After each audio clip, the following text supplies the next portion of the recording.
আসসালামু আলাইকুম ওয়া রাহমাতুল্লাহ।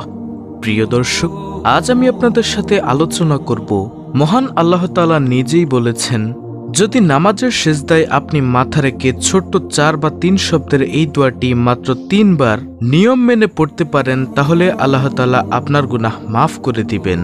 আপনার জীবনের সকল গুনাহ ইনশাআল্লাহ মাফ হয়ে যাবে।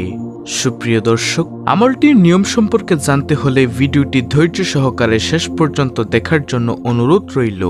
তাহলে চলুন মূল ভিডিও শুরু করা যাক। দর্শক, দুনিয়াতে সবচেয়ে উত্তম ইবাদত হলো নামাজ। এর প্রতিটি রুকন আদায় করতে হবে ধীর স্থিরভাবে, আর প্রতিটি রুকনেই রয়েছে মাসনুন দোয়া, যে দোয়াগুলো রাসূলুল্লাহ সাল্লাল্লাহু আলাইহি ওয়াসাল্লাম পাঠ করতেন। তিনি সিজদায় অনেক দোয়া পড়তেন, কারণ নামাজের মধ্যে বান্দার যে জিনিসটি মহান রব্বুল আলামিন সবচেয়ে পছন্দ করেন তা হলো সিজদা। তাই সিজদায় বেশি বেশি দোয়া করার কথাও বলা হয়েছে, এবং দোয়া কবুল হয় এই বিষয়েও বলা হয়েছে। নবী করিম সাল্লাল্লাহু আলাইহি ওয়াসাল্লামের একটি হাদিস, তিনি বলেন, বান্দা যখন সিজদারত থাকে তখন সে তার রবের সবচেয়ে নিকটবর্তী হয়। কাজেই তোমরা এ সময় বেশি বেশি দোয়া করবে। সিজদায় দোয়া করা আমাদের অবশ্যই জরুরি প্রিয় দর্শক, কারণ আপনারা যদি সিজদায় দোয়া করেন তাহলে আল্লাহ তাআলা আপনার মনের নেক আশা পূরণ করবেন, আপনার দোয়া কবুল করবেন ইনশাআল্লাহ। সিজদায় দোয়া করা যে অবশ্যই জরুরি সেটা আমরা কম বেশি সবাই জানি, কিন্তু সে দোয়া করার যে নিয়ম রয়েছে সেটা আমরা অনেকেই জানি না। দর্শক, সিজদায় দোয়া করার জন্য আপনাকে নিয়ম মেনে আমলটি করতে হবে বা সিজদায় দোয়া করতে হবে, তা না হলে আপনার নামাজেই হয়তোবা সমস্যা হতে পারে। তাই আমি অনুরোধ করছি, আপনারা অবশ্যই সিজদা অবস্থায় দোয়া করার নিয়তটি ভালো করে শিখে নিন, এবং এরপর থেকে আপনারা এই নিয়মে আল্লাহর কাছে সিজদায় দোয়া করতে পারবেন। তো এখন হলো মূল আলোচনা, নামাজের সিজদায় দোয়া করার নিয়ম। প্রিয় দর্শক, সিজদায় দোয়া করার জন্য প্রথমে অবশ্যই সিজদার তাসবিহ পড়ে নিতে হবে। আমরা সচরাচর সিজদার তাসবিহ হিসেবে সুবহান রাব্বিয়াল আলা এটি পড়ে থাকি, অথবা অনেকেই আরো অনেক তাসবিহ পড়ে থাকেন। এই তাসবিহটি অর্থাৎ সুবহান রাব্বিয়াল আলা অন্তত আপনি 3 বার পড়ে নেবেন, তারপর আপনি দোয়া করতে পারবেন। অনেকেই জানেন না যে সিজদায় দোয়া করব, কোন নামাজের সিজদায় দোয়া করব, ফরজ, সুন্নত নাকি নফল।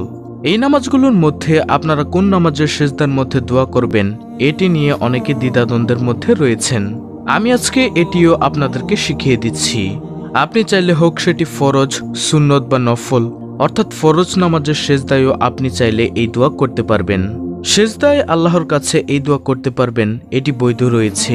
তবে অনেক আলেম এবং স্কলারদের মধ্যে অনেকেই বলেছেন ফরজ নামাজের সিজদায় দোয়া না করাই উত্তম, তবে এটি নাজায়েজ নয়। উত্তম এবং নাজায়েজ নয় এই দুইটির মধ্যে অনেক পার্থক্য রয়েছে। আপনি করতে পারবেন, এটি বৈধতা রয়েছে। কিন্তু আপনি যদি মনে করেন উত্তম আমল আপনি করবেন, তাহলে আপনারা অবশ্যই নফল নামাজের সিজদায় সে আমলটি করবেন।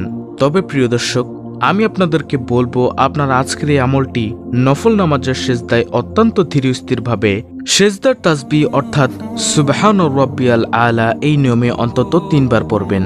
3 বার পড়ার পরে পবিত্র কুরআনুল কারীম থেকে নেওয়া গুনাহ মাফের এই দোয়াটিও অন্তত 3 বার পড়বেন। অর্থাৎ আপনাদেরকে সিজদার তাসবিহ 3 বার, সুবহান রাব্বিয়াল আলা এটি 3 বার পড়তে হবে। তারপর যে দোয়াটি শিখিয়ে দিচ্ছি এই দোয়াটি আপনারা 3 বার পড়বেন সিজদায় মাথা রাখা অবস্থায় নফল নামাজের সিজদায়। আমি আশা করি প্রিয় দর্শক আপনারা বুঝতে পেরেছেন। শয়তানের প্ররোচনায় পড়ে মানুষ আল্লাহর অবাধ্যতায় লিপ্ত হয়, গুনাহ করে ফেলে। কিন্তু গুনাহ হয়ে গেলে একজন মুসলমানের প্রথম কাজ হলো তওবা করা। তওবা মানে গুনাহ থেকে প্রত্যাবর্তন করা, আল্লাহর কাছে ফিরে আসা, অর্থাৎ এই গুনাহ, এই পাপ আমি আর করব না। তাই তো আল্লাহ তাআলা পবিত্র কুরআনের সূরাতুল জুমার 53 নং আয়াতে একথাই বলেছেন, পাপী বান্দাদের আল্লাহ তাআলা আশার বাণী শুনিয়েছেন। বর্ণিত হয়েছে, হে আমার বান্দারা, যারা নিজেদের উপর জুলুম করছ, তোমরা আল্লাহর রহমত থেকে নিরাশ হইও না। নিশ্চয়ই আল্লাহ সব গুনাহ মাফ করেন, তিনি ক্ষমাশীল, পরম দয়ালু। সূরা জুমা আয়াত নম্বর 53।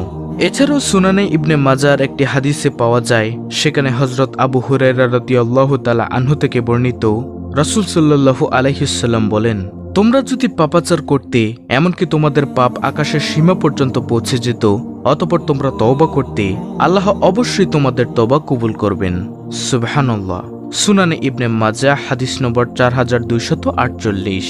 উম্মুল মুমিনিন মা আয়েশা রাদিয়াল্লাহু তাআলা আনহা বলেন, আল্লাহর রাসূল সাল্লাল্লাহু আলাইহি ওয়াসাল্লাম বলেছেন, মুসলিম ব্যক্তির উপর যেসব বিপদ আপদ আসে এর মাধ্যমে আল্লাহ তাআলা তার পাপ দূর করে দেন, এমনকি যে কাঁটা তার শরীরে বিদ্ধ হয় সেটার দ্বারাও। বুখারী শরীফের হাদিস নম্বর 5640। প্রিয় দর্শক, তাই আমাদের অবশ্যই মনে রাখতে হবে, যখনই আপনি গুনাহ করে ফেলবেন, আপনার দ্বারা গুনাহ হয়ে যাবে, তখনই আপনি তওবার নামাজ পড়ে নেবেন, অর্থাৎ 2 রাকাত নফল নামাজ আদায় করবেন। এই নিয়তে আপনি নামাজে দাঁড়িয়ে যাবেন। এবং হাদিস অনুযায়ী আল্লাহর রাসূল সাল্লাল্লাহু আলাইহি ওয়াসাল্লাম বলেন, যদি কেউ গুনাহ করে ফেলে তারপর পবিত্রতা অর্জন করে 2 রাকাত সালাত আদায় করে আর আল্লাহর কাছে ক্ষমা প্রার্থনা করে, তবে আল্লাহ তাআলা ক্ষমা করে দেন। তিরমিজি শরীফের হাদিস নম্বর 3276। আমরা এই কাজটিও করব। আপনি যে কোনো সময় কাজটি করতে পারেন। প্রত্যেক নামাজের পরে আপনি 2 রাকাত নফল নামাজ এই নিয়মে পড়তে পারেন। অত্যন্ত ধীরস্থিরভাবে মাথা রেখে সিজদার তাসবিহ অন্তত 3 বার সুবহান রাব্বিয়াল আলা এটি পড়ার পরে পবিত্র কুরআনুল কারীম থেকে নেওয়া এই ছোট্ট দোয়াটিও 3 বার পড়বেন।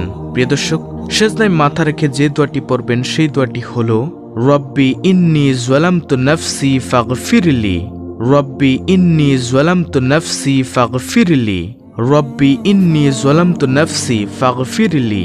এইভাবে আপনারা 3 বার পড়বেন। দলিল সূরা আল কাসাস আয়াত নম্বর 16। দর্শক, এই ছোট্ট দোয়াটির অর্থ হচ্ছে, হে আমার রব, নিশ্চয়ই আমি নফসের প্রতি জুলুম করেছি, সুতরাং আপনি আমাকে ক্ষমা করে দিন। এই দোয়াটি আপনারা সিজদায় মাথা রেখে অন্তত 3 বার পাঠ করবেন, রব্বি ইন্নী যালামতু নাফসি ফাগফিরলি। তবে যে নিয়মটি বলেছি, আপনারা দোয়াটি করার সময় সিজদা দেওয়ার পর আগে সিজদার তাসবিহটি 3 বার পড়ে নেবেন, অর্থাৎ সুবহান রাব্বিয়াল আলা এটি পড়বেন। তারপর আপনি সে দোয়াটি গুনাহ মাফের অর্থাৎ রব্বি ইন্নী যালামতু নাফসি ফাগফিরলি এই দোয়াটি 3 বার পড়তে হবে। এভাবে আপনারা 2 রাকাত নামাজের প্রত্যেক সিজদায় দোয়াটি পড়বেন এবং নামাজ শেষে কয়েকবার দুরূদ শরীফ এবং ইস্তেগফার পাঠ করার পরে আল্লাহর কাছে 2 হাত তুলে আপনি গুনাহের জন্য বেশি বেশি তওবা করবেন। আল্লাহর কাছে 2 হাত তুলেও আপনি বলতে পারেন যে, হে আমার রব, নিশ্চয়ই আমি আমার নফসের প্রতি জুলুম করেছি, সুতরাং আপনি আমাকে ক্ষমা করে দিন। এভাবে আপনি আল্লাহ তাআলার কাছে গুনাহ থেকে মাফ চাইবেন। ইনশাআল্লাহ আশা করা যায় আল্লাহ তাআলা আপনার গুনাহ মাফ করে দিবেন। তো প্রিয় দর্শক, এই ছিল আমাদের আজকের ভিডিও, অত্যন্ত গুরুত্বপূর্ণ একটি ভিডিও। ভিডিওটি ভালো লাগলে অবশ্যই চ্যানেলটিকে সাবস্ক্রাইব করে বেল বাটন অল বাজিয়ে দিবেন।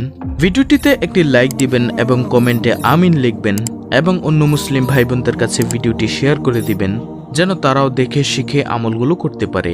আল্লাহ রাব্বুল আলামিন আমাদের সকলকে সহি শুদ্ধভাবে এই আমলগুলো করার তৌফিক দান করুন। আমিন।